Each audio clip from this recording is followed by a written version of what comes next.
India गठबंधन की बैठक कल होने वाली है, यानी कि 19 दिसंबर को इंडिया गठबंधन की बैठक होने वाली है। 6 दिसंबर को पिछले बार बैठक होने वाली थी, किसी कारणवश वो बैठक टल गई, लेकिन अब 19 दिसंबर यानी कि कल इंडिया गठबंधन की बैठक होने वाली है।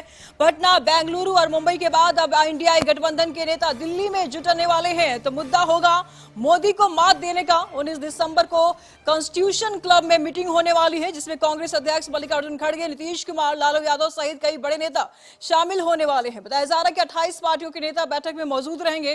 5 राज्यों की विधानसभा चुनाव के नतीजों के बाद ये बैठक काफी अहम मानी जा रही है। बता दें आपको, इंडिया गठबंधन की बैठक कल दिल्ली में होगी। आरजेडी सुप्रीमो लालू यादव और उप मुख्यमंत्री तेजस्वी यादव दिल्ली पहुंच गए हैं। वहीं मुख्यमंत्री नीतीश कुमार भी दिल्ली के लिए रवाना हुए। उनके साथ जेडीयू अध्यक्ष ललन सिंह और मंत्री संजय झा भी दिल्ली गए। दिल्ली रवाना होने से पहले पटना एयरपोर्ट पर लालू यादव ने केंद्र की मोदी सरकार पर जमकर हमला बोला। उन्होंने कहा कि 2024 में नरेंद्र मोदी को हटाना है।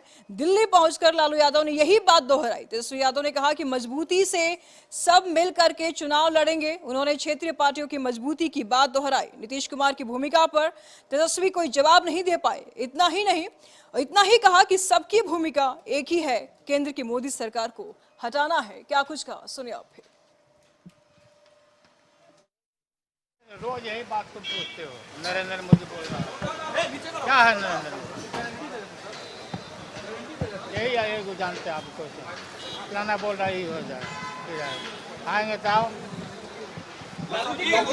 सब लोग बैठ के, उसकी बैठक है, हम लोग जा रहे हैं और मिलकर लड़ेंगे और इनको हटाएंगे हम लोग।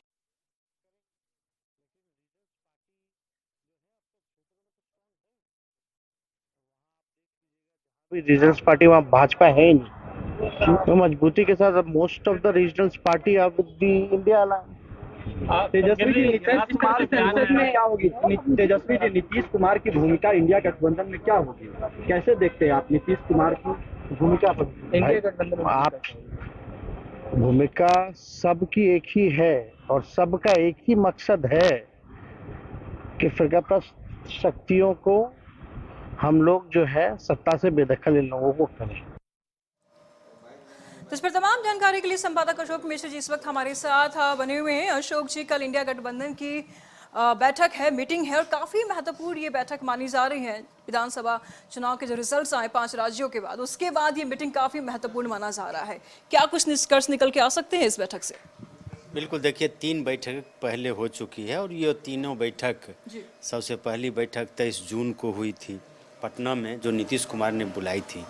फिर 17-18 जुलाई को बेंगलुरु में हुई थी, जिसमें इंडिया गठबंधन का नामकरण हुआ था। फिर 31 अगस्त और 1 सितंबर को मुंबई में बैठक हुई थी और उसमें कोर कमेटी बनाई गई थी। लेकिन उसके बाद 5 राज्यों के जो चुनाव हुए विधानसभा के, उसके चलते ये बैठक फिर नहीं हो पाई। परिणाम ये हुआ कि बैठक को लेकर के गठबंधन के नेताओं में असंतोष भी था और नीतीश कुमार ने भी अपनी प्रतिक्रिया व्यक्त की थी कि जल्द से जल्द बैठक बुलाना चाहिए। 3 दिसंबर को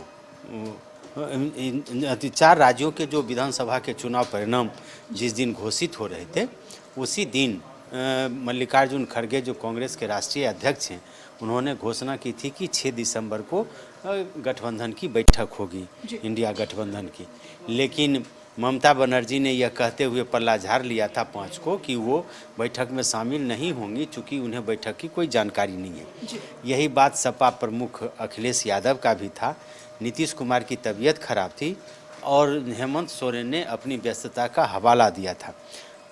MK स्टालिन जो हैं तमिलनाडु के मुख्यमंत्री, उन्होंने कहा था कि चूंकि एयरपोर्ट बंद है, उस समय बाढ़ की स्थिति थी, हवाई जहाज़ नहीं चलेगी, इसलिए हम नहीं जा सकते। यानी कि जितने दल थे सबका अलग अलग बहाना था। परिणाम हुआ कि वो बैठक विस्तारित नहीं हो पाई। हालांकि गठबंधन के नेताओं ने दावा किया कि कोर कमेटी की बैठक हुई, लेकिन उसका फलाफल कुछ नहीं निकला। कल ये बैठक हो रही है। इसके बाद लालू यादव ने घोषणा की थी कि 17 को बैठक होगी, लेकिन 19 को कल बैठक हो रही है। इस बैठक में नेताओं के शिरकत करने की सूचना भी है। जैसा कि आपने बताया कि नीतीश कुमार जदयू के राष्ट्रीय अध्यक्ष के साथ दिल्ली रवाना हो चुके हैं और लालू प्रसाद यादव और तेजस्वी यादव आज दोपहर ही रवाना हुए थे। उन लोगों की प्रतिक्रिया भी आई। लेकिन 4 राज्यों के जो चुनाव परिणाम आए, मिजोरम को अगर छोड़ दीजिए, तो वह कांग्रेस के लिए और इंडिया गठबंधन के लिए काफ़ी निराशाजनक रहा है। हालांकि इंडिया गठबंधन के जो नेता हैं वो बताते हैं कि ये कांग्रेस की हार है, चूँकि कांग्रेस ने गठबंधन के नेताओं का कोई सहयोग नहीं लिया था और गठबंधन दल के साथ उन्होंने कोई समझौता नहीं किया था, इसलिए गठबंधन इंडिया गठबंधन स्वरूप में ही नहीं आया। लेकिन कांग्रेस ये मानती है कि इन दलों का उन राज्यों में कोई वजूद नहीं है, इसलिए उससे उसका कोई फ़ायदा भी नहीं होने वाला है। और कांग्रेस मानती है कि भले ही उसको नुकसान हुआ हो, लेकिन वोटों का जो प्रतिशत है वो यथावत है, यानी कहीं न कहीं उसमें बढ़ोतरी हुई है। ये भी मानती है अशोक जी कि ठीक है विधानसभा का जो भी रिजल्ट हो, लेकिन लोकसभा चुनाव में हो सकता है कि इन्हीं राज्यों से उन्हें कुछ अलग समीकरण मिल जाए। बिल्कुल, देखिए ये पहले भी हो चुका है। अगर आप देखें तो 2014 में लोकसभा का जो चुनाव हुआ था, उस समय आप देखिए कि इन 3 राज्यों में किसकी सरकार थी। 2018 में विधानसभा के चुनाव हुए तो इन राज्यों में कांग्रेस को बहुमत मिला। राजस्थान और मध्य प्रदेश में कांग्रेस की जीत हुई, छत्तीसगढ़ में भी। लेकिन क्या हुआ, लोकसभा में तो मोदी को लोगों ने वोट दिया। तो ये कहा जा रहा है कि राज्यों के विधानसभा चुनाव का असर लोकसभा चुनाव पर नहीं पड़ता है। लेकिन इन सब के बावजूद भी कहिए कि कांग्रेस के मनोबल में कमी आई है और बीजेपी का। कल की मीटिंग में क्या होगा? कल की मीटिंग में 2 बातें तो स्पष्ट होगी। एक तो नेताओं को तय करना पड़ेगा कि आखिर विपक्षी दल का की जो टीम है उसको लीड कौन करेगा, इस पर एक बातचीत होगी। दूसरी होगी कि सीटों की सहमति बनेगी। फिर एजेंडा क्या होगा, किन मुद्दों को लेकर के चुनाव में जाएंगे। अगर आप विजय चौधरी की बात को आज लीजिए तो जातीय गणना को लेकर के, बिहार को विशेष राज्य का दर्जा की मांग को लेकर के इनका डिमांड है। उसी तरह अन्य राज्यों की भी अपनी अलग अलग मांग है। तो ये सब मुद्दे रहेंगे, लेकिन सबसे बड़ा मुद्दा रहेगा कि बीजेपी के खिलाफ हर लोकसभा क्षेत्र में एक ही उम्मीदवार विपक्ष का हो, ताकि बीजेपी को मात दिया जा सके। और इसीलिए आपने आज देखा होगा कि लालू यादव ने जो संकल्प दोहराया है, उसमें उन्होंने कहा कि हम किसी भी कीमत पर बीजेपी को मात देंगे। तो ये मनोबल है। अब क्या सहमति बनती है इसके लिए तो थोड़ा इंतजार करना पड़ेगा, लेकिन इतना ज़रूर कह सकते हैं कि कल अगर सभी नेता एक साथ बैठे तो देर आए लेकिन दुरुस्त आए की बात होगी, कारण कि बहुत विलम्ब हो चुका है। तो उस विलम्ब के चल का खामियाजा भी भोगना पड़ता है। ये चौथी मीटिंग है इंडिया गठबंधन की। 3 मीटिंग ऑलरेडी हो चुकी है। मुंबई में हुआ, बेंगलुरु में हुआ, पटना में मीटिंग हुआ, अब दिल्ली में होने जा रहा है। इन तीनों मीटिंग से कुछ भी निष्कर्ष निकल के सामने नहीं आया, सिर्फ इसके कि हाँ इस गठबंधन का नाम इंडिया रखा गया हो। ना तो कन्वीनर का नाम सामने आया है, ना ही कोई चेहरा सामने आया कि पीएम कैंडिडेट कौन होगा, और ना ही लोगो फाइनल हुआ, ना ही शीट शेयरिंग की बात हुई। तो क्या इस मीटिंग में क्या उम्मीद लगाया जा सकता है कि ये ठीक है, ये तीनों बातों पर कल चर्चा हो सकता है? देखिए, आप ऐसा नहीं कर सकते हैं। पहली दफ़ा 23 जून को जो विपक्षी दलों के नेताओं की बैठक नीतीश ने बुलाई, तो एकता का वो प्रयास हुआ। दूसरी बैठक जो कर्नाटक में हुई, आप ये समझ लीजिए, तो वो बेंगलुरु में, तो उसमें इंडिया गठबंधन का नामकरण हुआ। तीसरी बैठक हुई तो उसमें कोर कमेटी बनी। उस कोर कमेटी की बैठकें भी 1-2 हुई हैं। लेकिन इतना ज़रूर कह सकते हैं कि जिस गति से कम होना चाहिए वो नहीं हुआ, और न सीटों के तालमेल पर, न एजेंडा, न लोगो, या जो ड्राइविंग सीट पर कौन बैठेगा, इन सारी बातों पर सहमति नहीं बनी। और इसी का परिणाम आप देख रहे हैं कि इतना विलम्ब हुआ है। और यही वजह है कि अभी भी जो विपक्षी दल हैं, कल शीट शेयरिंग पे बात हो सकती है। क्योंकि सवाल ऐसे में यही उठता है अशोक जी कि अगर कल शीट शेयरिंग पर बात हो जाएगी तो क्या ये जो बाकी दल है, जो अलग अलग स्टेट्स के शामिल हो रहे हैं, 28 दल शामिल हो रहा है, तो क्या ममता बनर्जी को अगर ले ले, नीतीश कुमार, लालू प्रसाद यादव के ले ले, जेडीयू, आरजेडी, ममता बनर्जी हो गए, अरविंद केजरीवाल हो गए, वहां से महबूबा मुफ्ती हो गई, तमाम ये जो लीडर्स सामने आ रहे हैं, क्या ये अपना सीट को शेयर करेंगे? क्या सैक्रिफाइस करेंगे ये कांग्रेस के लिहाज से? बहुत सारे स्टेट, यानी कि कई राज्य ऐसे हैं जहाँ पे सिर्फ कांग्रेस ताकतवर है। ये विपक्षी दल में कोई दल उसमें नहीं है।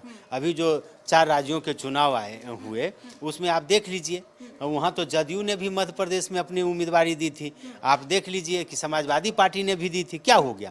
तो राजस्थान की बात करें, मध्य प्रदेश की, छत्तीसगढ़ की, हिमाचल की, कर्नाटक की, तेलंगाना की, ये सारे राज्य ऐसे हैं, गुजरात की, कि इसमें भले कांग्रेस बीजेपी से हारे या जीते, लेकिन वहाँ अन्य विपक्षी दलों की ताकत नहीं है। 4 राज्य ऐसे हैं जहां तो कांग्रेस के अलावे और कोई विपक्षी दल है ही नहीं। तो वैसी परिस्थिति में आप ये कह सकते हैं कि वहां पे विपक्षी दल के जो नेता हैं या पार्टियां हैं वो अपनी उम्मीदवारी नहीं दे सकती हैं। लगभग 188 सीट ऐसी हैं जो 5 राज्यों के हैं, जिसमें आप दिल्ली, पंजाब, यूपी, बिहार जैसे राज्य हैं, महाराष्ट्र जैसे राज्य हैं, कि उन राज्यों में कांग्रेस की स्थिति कमज़ोर है। अब बिहार में क्या होगा, ड्राइविंग सीट पर तो नीतीश और तेजस्वी बैठेंगे, यूपी में क्या होगा, वहाँ ड्राइविंग सीट पर अखिलेश बैठेंगे, पश्चिम बंगाल में क्या होगा, ममता बनर्जी बैठेंगी ड्राइविंग सीट पर, पंजाब और दिल्ली की बात अगर करें तो केजरीवाल है वहाँ पर। तो यहाँ पे जहाँ कांग्रेस की स्थिति कमज़ोर है वहाँ ड्राइविंग सीट पर विपक्षी दल के नेता पर उनकी उम्मीदवारी होगी ज़्यादा। जहाँ पे कांग्रेस मजबूत स्थिति में है वहाँ और ये छोटे दलों की कोई हैसियत नहीं है, वहाँ कांग्रेस को सीट मिलेगा। तो एक तरह से कहिए कि कम से कम 300 सीटें ऐसी हैं जिन सीटों पर सहमति बन जा सकती है। रेस्ट जो सीटें होंगी, अब क्या है, पश्चिम बंगाल में ठीक है बीजेपी भी है वहाँ पे, लेकिन वहाँ ममता बनर्जी से वामपंथी पार्टियाँ और कांग्रेस के बीच ही तकरार है। तो ऐसी परिस्थिति में वहाँ कांग्रेस और वामपंथी पार्टी को ममता बनर्जी बहुत कम सीट देंगी। अगर आप केरल की बात करें तो वहाँ पे कांग्रेस और वामपंथी पार्टियों के बीच ही एक तरह से कहिए कि वहाँ पे लड़ाई है, तो वहाँ बीजेपी तो है नहीं। तो कई स्टेट ऐसे हैं जहाँ पे बीजेपी नहीं है। कर्नाटका में क्या होगा, आप ये तेलंगाना में क्या होगा, तो आंध्र प्रदेश में क्या होगा। तो बहुत सारे राज्य ऐसे हैं जहां कांग्रेस की ताकत ज़्यादा है, तो कांग्रेस वहां सीट लेगी। जहां पे उनके सहयोगी दलों की ताकत ज़्यादा, वहां अधिक सीट वहां लेगी। अब यहाँ पे स्वाभाविक है 16 सीटें नीतीश के पास हैं, अभी सांसद हैं उसके, तो नीतीश कुमार को तो उसका शेयर मिलेगा ही। उसके बाद आरजेडी ताकतवर है तो वो आरजेडी लेगी, तब जाके कांग्रेस को, फिर वामपंथी पार्टियों को। तो एक तरह से देखिए कि कुछ सीटें छोड़ करके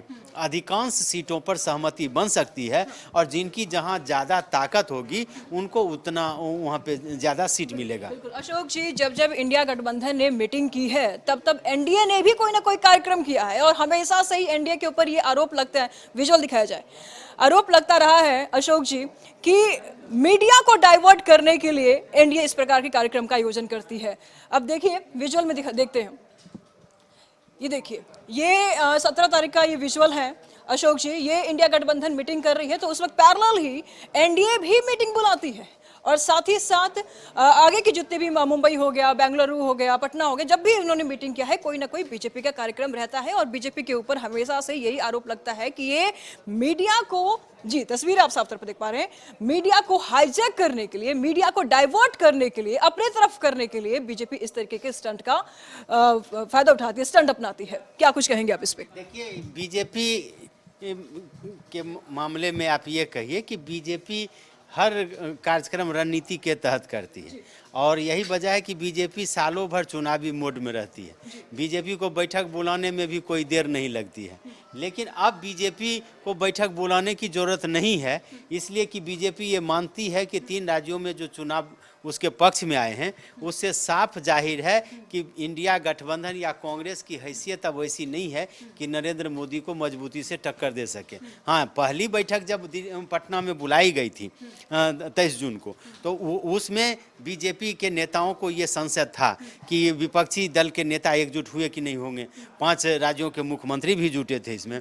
उसके बाद कर्नाटका में यानी बेंगलुरु में जब बैठक हुई तो उसमें इसकी संख्या और बढ़ी। तो आपने देखा होगा कि एनडीए गठबंधन की बैठक हुई, विपक्षी नेताओं ने तंज भी कसा था कि ऐसे ऐसे दलों को बिठाया गया जिसका कोई जनाधार नहीं है या उसको एक भी सीटें नहीं है। खैर जो भी हो, लेकिन कल की बैठक है तो बीजेपी चुप भी नहीं बैठ रही है। आज आपने देखा होगा, खबरें आई हैं हम लोगों के पास में कि शिवराज सिंह चौहान जेपी नड्डा से शाम में 7 बजे मुलाकात कर रहे हैं और सभी चैनलों पर बड़ी तेजी से चल रहा है कि लोकसभा चुनाव को लेकर के, मतलब कल भी मीटिंग है। तो बिल्कुल, तो आप देख लीजिए कि इंडिया गठबंधन की बैठक अगर कल है तो उसकी खबरें अगर मीडिया में आ रही हैं तो बीजेपी के राष्ट्रीय अध्यक्ष भी अपने नेताओं के साथ लोकसभा चुनाव की तैयारी को लेकर बैठे हैं। ऐसा ये है, जिस दिन मीटिंग इंडिया गठबंधन रखती है उसी दिन एनडीए भी रख रहा है। यही रणनीति है ना, ये रणनीति आरोप कहीं ना कहीं सही साबित हो रहा है कि आप मीडिया को हाईजैक कर रहे हैं, मीडिया को आप डाइवर्ट कर रहे हैं। उसके चलते बीजेपी तो छोड़ नहीं देगी। बीजेपी की तो अपनी रणनीति है